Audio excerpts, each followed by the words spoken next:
Hello geometers and general seekers of truth. In this video we are going to solve some complex problems with rectangles. So we have here some information about rectangle WXYZ. So let me sketch this out. This is WXYZ, and because it is a rectangle we have all the angles being 90 degrees and they intersect at some, so I'm going to say this W, that's X, that's Y, that's Z. And again, because they intersect at a the diagonals here intersect at some point P, right? And we're given that angle YXZ is 50 degrees. So like that's this angle down here is 50 degrees. All right. And XZ, so from X all the way to Z here, that's 12. So I'm not going to label that just yet because I don't want to clutter the picture too much. Now, I want to see if we can use or put to use these 90-degree angles somehow. And also some information that we know from the fact that a rectangle is a parallelogram. So if you recall, we know that the opposite sides here are congruent because this is a parallelogram. This is from the OSA or the WOSA theorem, the opposite sides and angles theorem. We also know that the diagonals bisect each other, so that's the DAB theorem that we talked about. The diagonals are bisected, so those two lengths here are congruent to each other.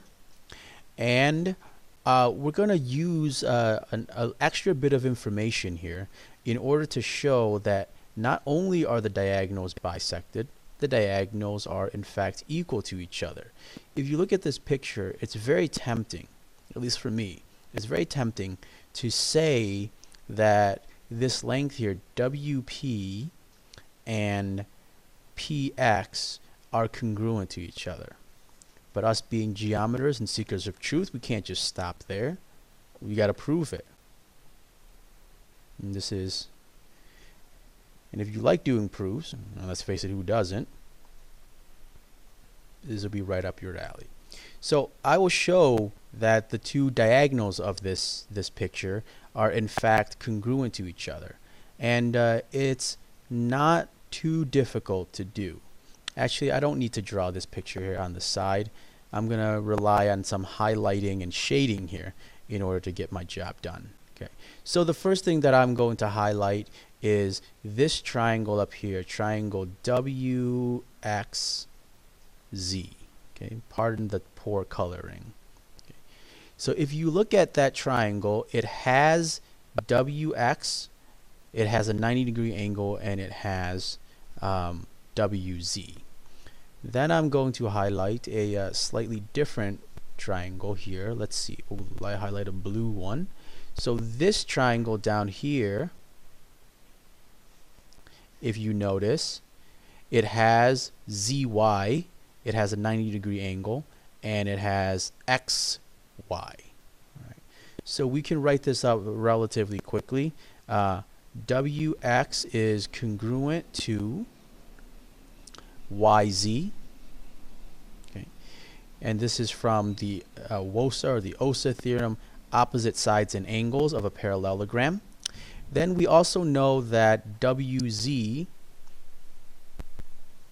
is congruent to YX, really for the exact same reason, and they have a 90-degree angle in common. So angle XWZ is congruent to angle XYZ. They're both 90. Okay.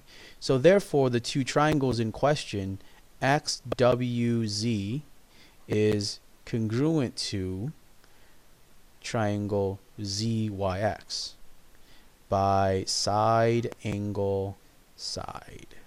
Okay. And because the two triangles are congruent, their hypotenuses or their hypotenusi must be equal to each other. So we can say then that ZX, the side length ZX, must be congruent to the side length YW by CPCTC. And since the two diagonals here are congruent and they bisect each other, we can now conclude that WP is equal to YP, and that's also equal to PX, and that's also equal to PZ. So, you know, it was tempting before to say that these two side lengths, WP and PX, are congruent, but now we've actually proved it. So the proof being complete there, I'm going to erase this fancy coloring here and get us back to what we had going on before. Okay, so because of those statements about congruences and the fact that we have, I'm going to change that to a blue marker here, because the fact that we have some angles already, I think we can pretty much figure out the rest. So if this angle down here is 50 and the big angle here is 90, then the smaller angle in here must be 40 degrees. And triangle WPX is isosceles, so this angle here must also be 40 degrees. And its complement down here must be 50 degrees. And you can kind of see the theme here. So triangle WPZ is also isosceles because of these two lengths, WP and ZP. So this is 50, and so this is 40, and this angle here is 40, and this angle here is 50. So we can kind of walk around the triangle and figure out all of those. Now these two angles add up to 50, so the angle that's left here must be 80 in order for us to have 180 degrees in triangle triangle XPY. Same with this one here, that must also be 80, and its linear pair partner must be 100, and its vertical angle there must be 100. So from this fact, we have we can probably figure out pretty much any angle we want. So let's go back to the question now. Angle WXZ, W to X to Z. Okay, well that's 40 degrees. And my reason are that it's complementary with angle YXZ. Okay, so its complement, or it's complementary with angle YXZ. How about the measure of WPX from W to P to X? Well, we already know that's equal to 100 degrees based on the work that we did here. This proof here is really key because it kind of explains the rest of the problem. PY. Well, we know that XZ is equal to 12. So from one side of the triangle from one side of the rectangle to the other is 12. Pardon me. I'm going to redraw this triangle this rectangle a little bit without all of the mess here. So we know that XZ here, this is Z down here, and this is X, this is 12. So that means each of the half diagonals, each of these shorter lengths here that I'm highlighting, this yellow length here must be 6 if all the way across is 12. And all 4 of the yellow lengths here are identical in length. We proved that in this part here in the green ink. So all 4 of these yellow parts here has to be a size 12. Has to be congruent. Okay? And so that means all of them must be 6. So PY is equal to 6. Now, what about WX? What about one of the side lengths here of the triangle? Well, I'm going to use my replica here in order to solve the problem. We know that from the hypotenuse here. So what I'm going to do is maybe delete, whoops, I'm not going to do that. So what I'm going to do here is let's just look at this right triangle here. And sorry for all the crazy coloring, but hopefully you can see what triangle I'm talking about. We know some information about it. We know that this angle here is 40 degrees, and we're looking for the length of WX. Well, we can use a very familiar concept of trig ratios, sine, cosine, and tangent.